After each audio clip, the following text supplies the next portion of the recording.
Bismillahirrahmanirrahim. Assalamualaikum warahmatullahi wabarakatuh. Apa kabar hari ini? Sehat ya? Semuanya sehat? Ada masalah? Ada Pak. Ya, alhamdulillah. Tenaga sekalian, pada pagi hari ini kita awali dengan berucap syukur kepada Allah Subhanahu wa taala karena pada pagi hari ini atau pada hari ini kita diberikan kesehatan, diberikan kesempatan oleh Allah Subhanahu wa taala sehingga kita bisa hadir di tempat ini untuk kembali belajar, menambah ilmu pengetahuan. Harapan kita mudah-mudahan ilmu yang kita pelajari itu selalu ada berkah dari Allah Subhanahu wa taala. Salam dan salawat kepada junjungan kita Nabi Muhammad sallallahu alaihi wasallam. Mudah-mudahan salawat ini senantiasa bernilai ibadah dan kita termasuk hamba-hamba Allah yang mendapatkan syafaat nanti di hari kiamat dengan Muhammad sallallahu alaihi wasallam. Baik, teman-teman sekalian, sebelum saya lanjut saya tutup kelas dulu. Apa hari ini ada temanmu yang tidak hadir? Ada teman. Siapa? Yutang. Siapa? Yutang. Oh, Ustaz. Enggak masuk hari ini ya? Kalau siapa yang bertetangga sini dengan Ustaz? Ada ya? Ada ya? Agus. Kemudian Agus kalau nanti ketemu dengan Ustaz, nggak tahu. Saya cari tahu masalahnya apa? Kenapa dia tidak masuk sekolah? Kemudian nanti di kedua kelas, laporkan nanti ke wali kelasnya, biar nanti wali kelasnya yang bertemu dengan Ustaz ada apa? Siapa tahu dia memang ada masalah, dia tidak bisa hadir pada kesempatan hari ini. Oke ya? Tinggal begini ya. Oke, baik teman-teman sekalian. Sebelum kita melanjutkan pembelajaran ini, saya minta ketua kelas untuk kita berdoa dulu sebelum memulai pelajaran. Ya, silakan. Doa dimulai.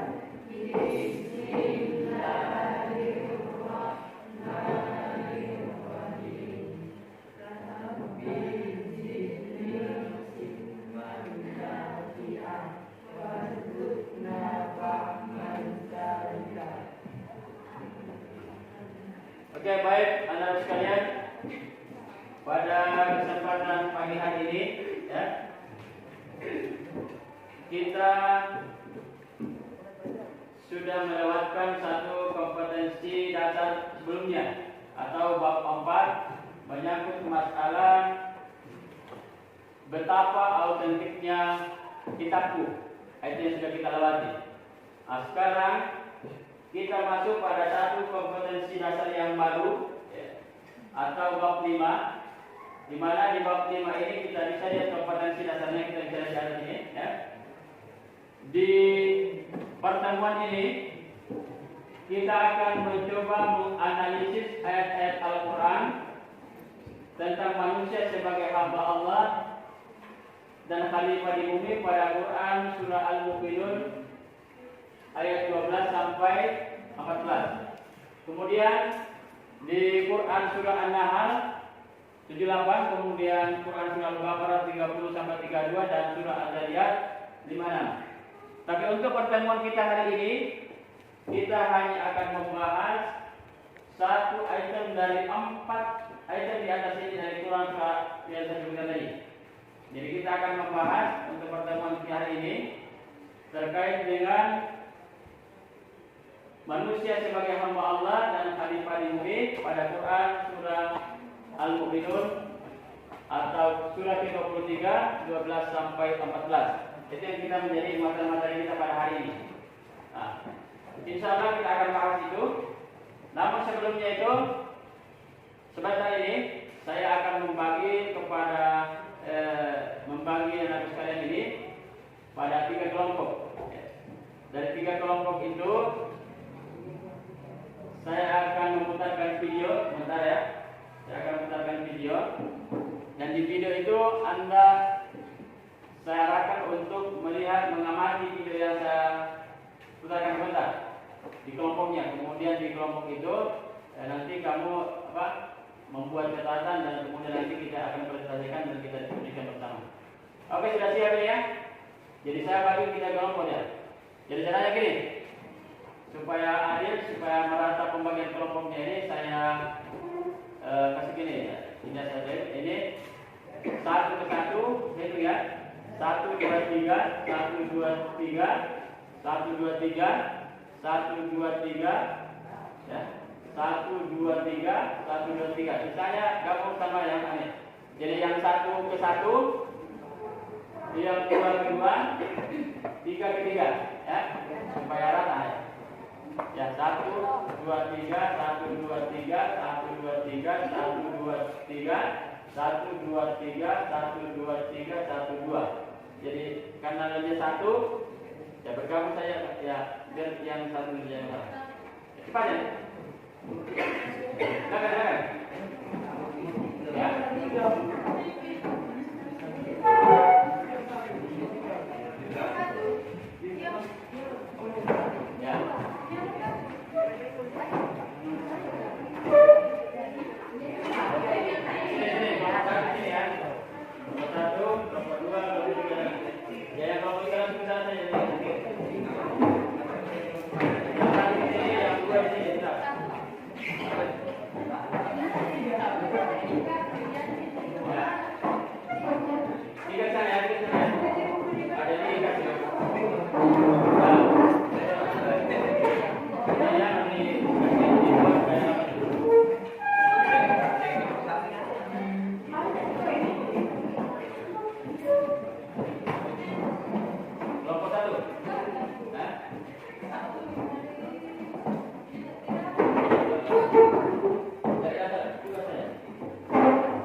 terdiri dari 18 ayat. Ayat 12 sampai 14 surah Al-Mu'minun menjelaskan tentang proses penciptaan manusia sebagai berikut. Dan sesungguhnya kami telah menciptakan manusia dari suatu saripati berasal dari tanah. Kemudian kami jadikan saripati itu air mani yang disimpan dalam tempat yang kokoh, rahim. Kemudian air mani itu kami jadikan segumpal darah, lalu segumpal darah itu kami jadikan segumpal daging, dan segumpal daging itu kami jadikan tulang belulang, lalu tulang belulang itu kami bungkus dengan daging. Kemudian kami jadikan dia makhluk yang berbentuk lain. Maka Maha Suci Allah Pencipta yang paling baik. Kandungan surah Al-Mu'minun ayat 12 sampai 14 menjelaskan tentang proses penciptaan manusia. Allah menciptakan manusia dari saripati, dari tanah, kemudian menjadi air mani, kemudian menjadi segumpal darah, dan kemudian segumpalan. Dan tersebut Allah ciptakan menjadi segumpal daging, dan segumpalan daging Allah jadikan tulang belulang. Ayat 14 surah Al-Mu'minun juga menjelaskan tentang dalil manusia sebagai makhluk ciptaan Allah paling sempurna. Sekian hasil presentasi dari kelompok 1. Terima kasih. Assalamualaikum warahmatullahi wabarakatuh. Kelompok 2, kelompok 3 dulu ya. Mana kelompok 3? Kelompok 3 dulu. Ya. Assalamualaikum warahmatullahi wabarakatuh.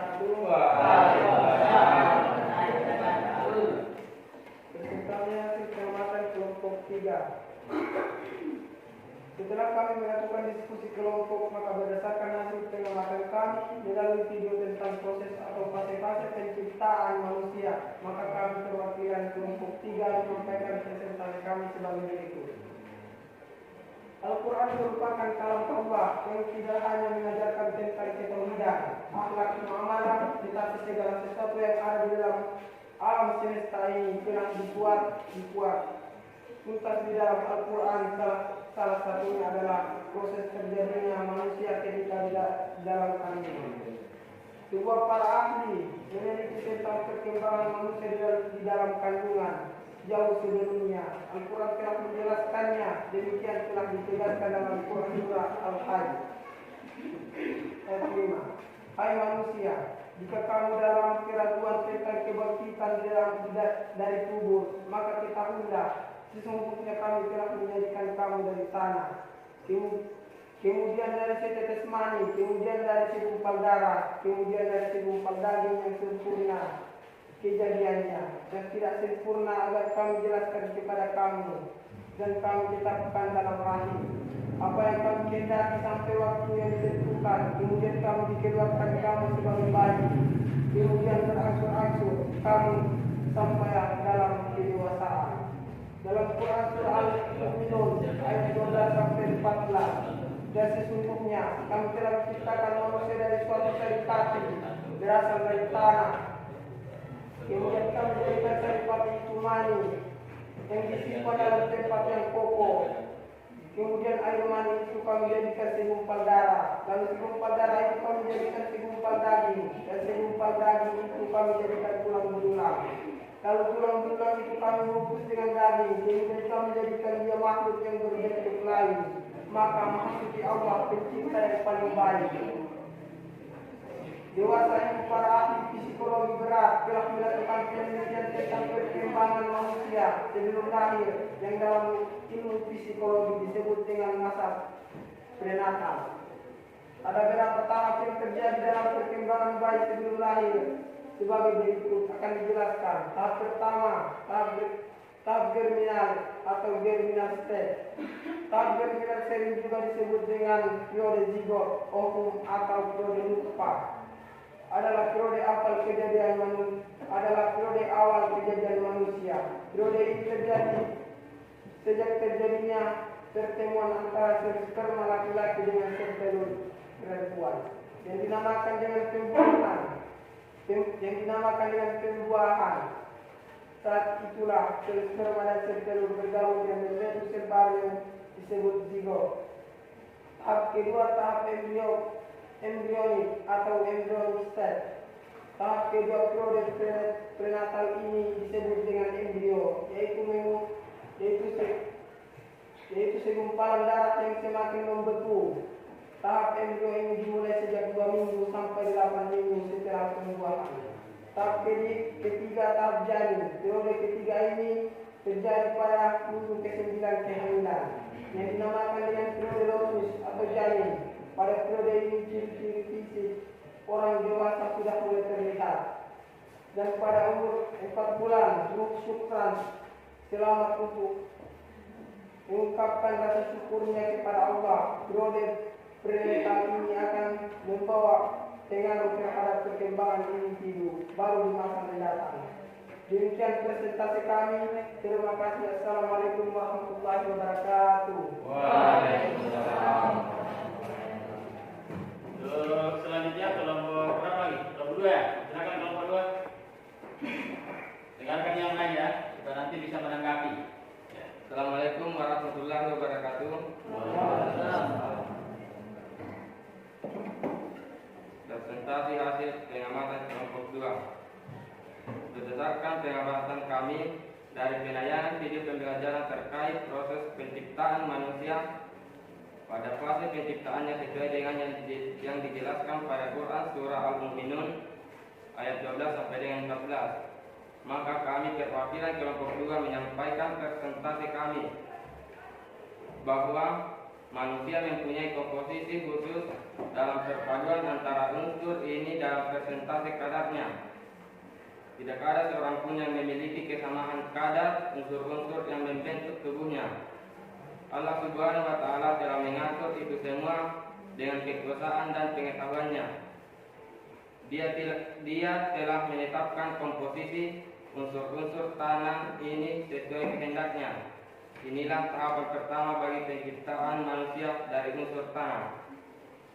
Selanjutnya, unsur-unsur yang akan membentuk manusia itu sesuai kadar yang telah ditentukan berubah dalam bentuk janin, yaitu terjadi pertemuan antara sperma laki-laki dengan sel telur perempuan yang kemudian berproses menjadi janin.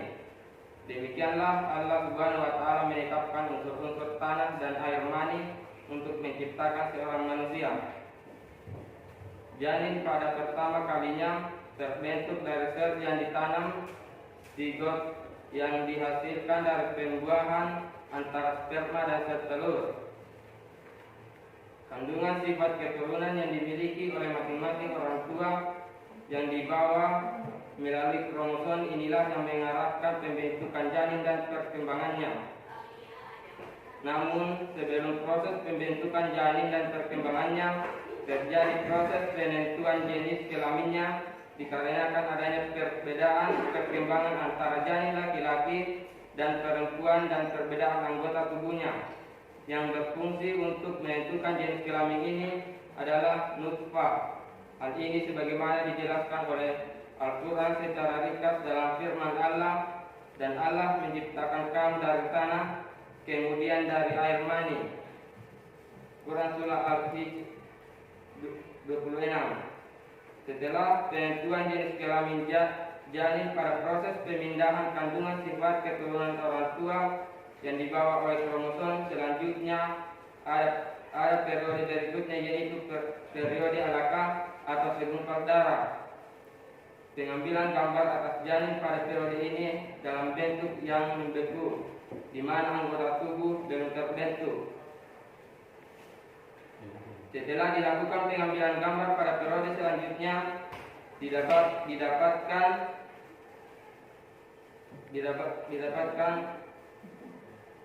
bahwa janin telah berubah dalam bentuk segumpal daging yang menampakkan bentuk tubuh.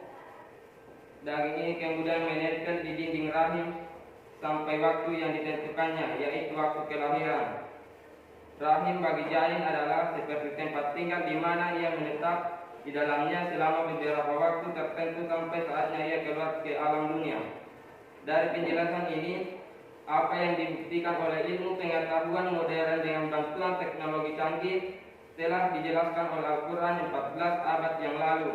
Apakah musuh musuh-musuh Islam setelah ini masih dapat mengatakan bahwa Al-Quran adalah buatan Muhammad Sallallahu Alaihi Wasallam. Demikian presentasi kami. Terima kasih. Assalamualaikum warahmatullahi wabarakatuh. Sekali di atas. Jadi ada aktivitas sebentar.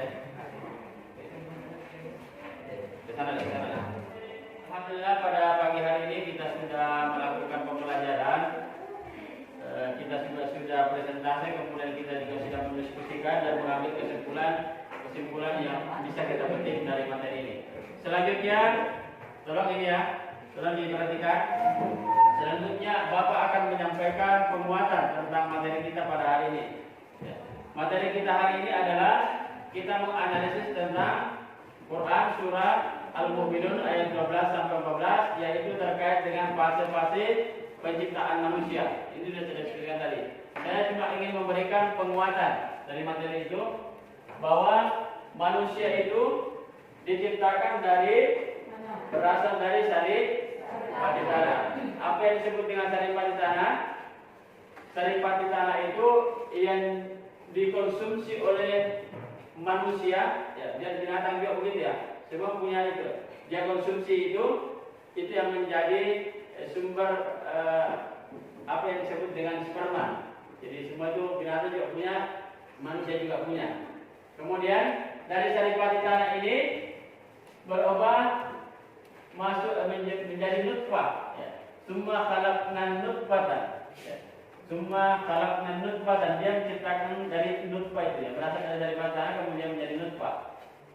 Yang dikatakan nutfah itu adalah bertemunya sperma dalam ovum. Sperma dengan induk telur yang masuk dalam rahim. Rahim ini yang punya pasti ya perempuan ya.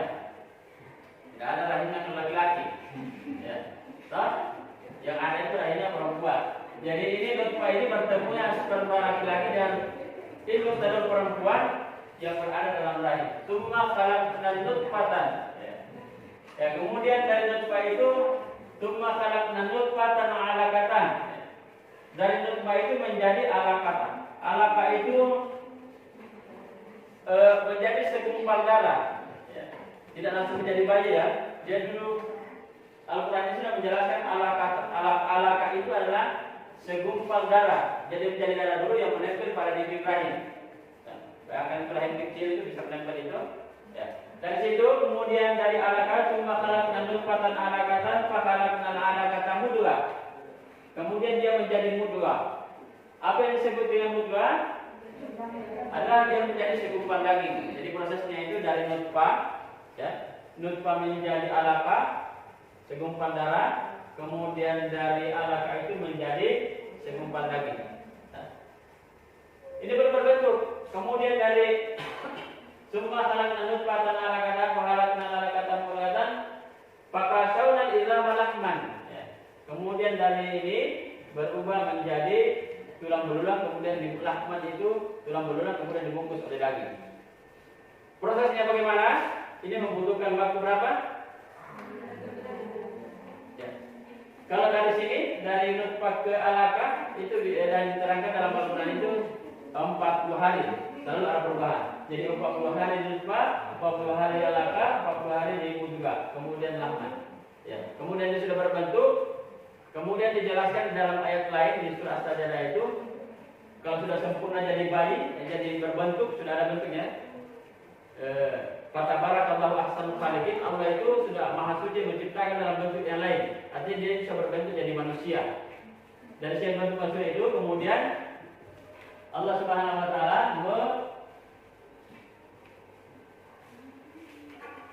summa sawwahu wa nafakha fihi min ruhihi. Jadi sudah berbentuk manusia, kemudian dalam surah As-Sajdah itu dijelaskan summa sawwahu wa nafakha fihi min ruhihi. Dia Allah itu meniupkan ruh ke dalamnya, akhirnya dia bisa hidup. Jadilah kita manusia. Dalam usia biasa apa? Biasa 9 bulan. Ya, kita lihatkan biasa juga ada 9 bulan lebih, ada juga yang 8 bulan, ada juga yang 7 lebih. Tergantung kondisinya. Tapi kalau normalnya itu biasa, kalau hitungannya 9 bulan. Ya. Oke, saya rasa begitu ya. Jadi kesimpulannya, penguatan yang saya sampaikan di sini bahwa materi ini adalah fase-fase penciptaan manusia ini. Apa yang bisa kita ambil hikmah dari sana, bahwa betapa maha kuasanya Allah Subhanahu wa taala menciptakan manusia. Karena bayangkan itu rahim itu kecil, ya bisa membentuk jadi manusia, menjadi orang. Ya, bayi yang lahir, padahal itu rahim kecil. Berarti ada kemahakuasaan Allah di sana, yang maha kuasa Allah. Fatabarakallahu ahsanul khaliqin. Maha suci Allah yang telah menciptakan sesuatu.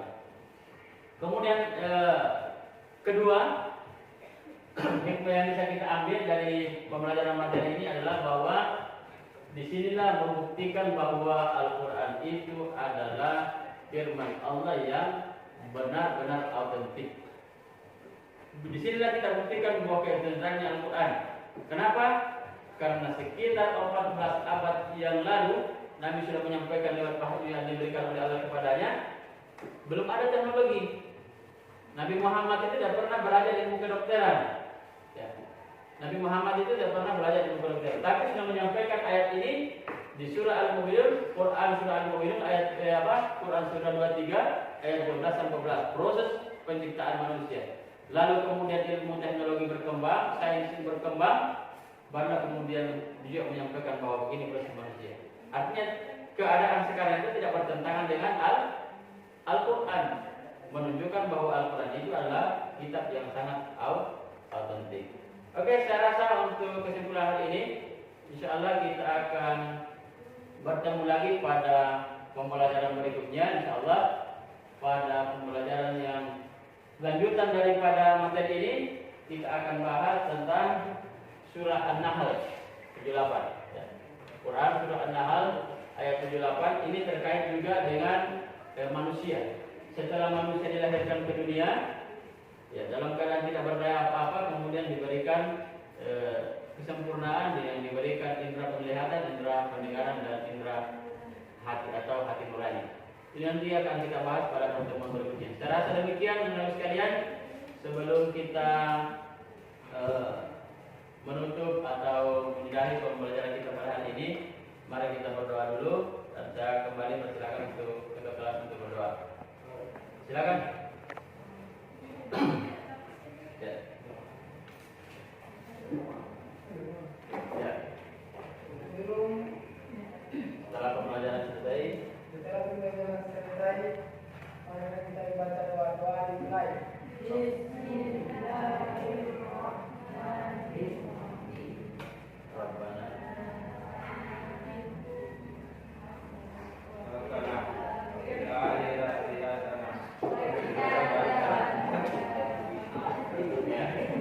Ya, jadi insyaallah kita ketemu pada pertemuan berikutnya. Saya kira dengan ucapan Assalamualaikum warahmatullahi wabarakatuh.